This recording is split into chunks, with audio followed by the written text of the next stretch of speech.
Students practice previously taught reading strategies as they read in small guided reading groups led by the teacher. After establishing the learning goal and task, students read on their own. During this time, the teacher meets with individual students to do a quick assessment for learning. The students and teacher talk about their strengths, needs, progress, and possible next steps.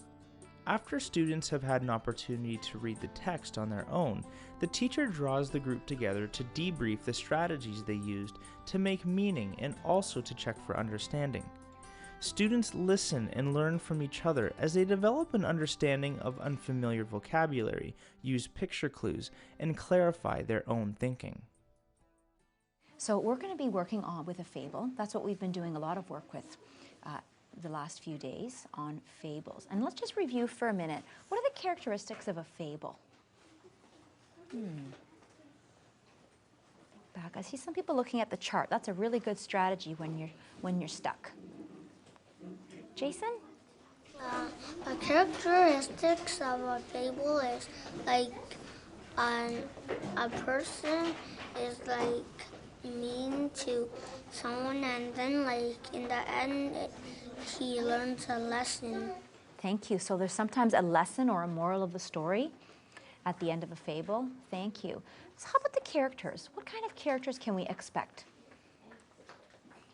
Animals? Maybe some animals, because they're often animals. And remember, sometimes the characteristics are clever, just like this morning, or very foolish. Today, we're going to be reading another fable, but there's a word that I want to clarify before we start, because it will help us better understand what's happening in the fable. Okay? Here's a word. Let's read that word. What do you think that crane? How did you know it was crane and not crayon? Because the E with the A say its name. That's right. So the sneaky E on the end makes the A say its own name, right? So crane. But there's a lot of different kinds of cranes. I want you to go into your schema, open up that file that says crane. What kinds of cranes are you familiar with? Sharon, what do you think? The cranes that like pick up stuff. Oh, the cranes that pick things up. Do you mean like when they're doing construction and building things? So do you mean this kind of a crane? Yeah. So this kind of a crane is used for construction. And what they do is they pick up big heavy things and swing them over as the building gets taller and taller and taller. Thank you. Any other cranes that you're familiar with?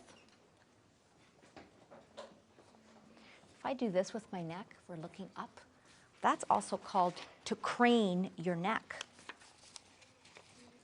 You might do this when you're drinking a really nice cold drink on a hot summer's day. Let's see this person craning their neck. Can you show me craning your neck?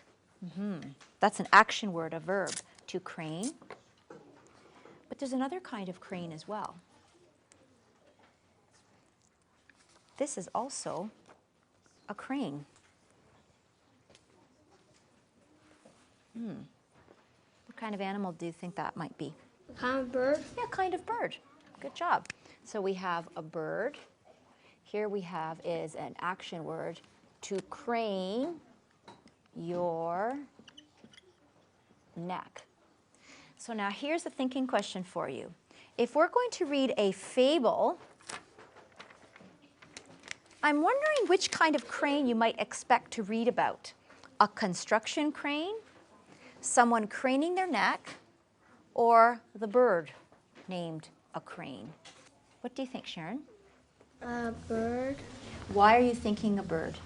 Because some fables use animals as the characters. Is that what you were thinking over here? Yeah. We know that often in fables we can expect to find the characters being animals. So we're thinking maybe the crane in our story might be a bird. And guess what? You're right. Good thinking. Because it's often animals. It's often animals in fables, and we've been reading quite a few fables. So let's take a look. We have a really short text today. It's called The Peacock and a Crane. You know what a peacock is? Yeah. It's those birds with beautiful feathers. There's a great picture of one.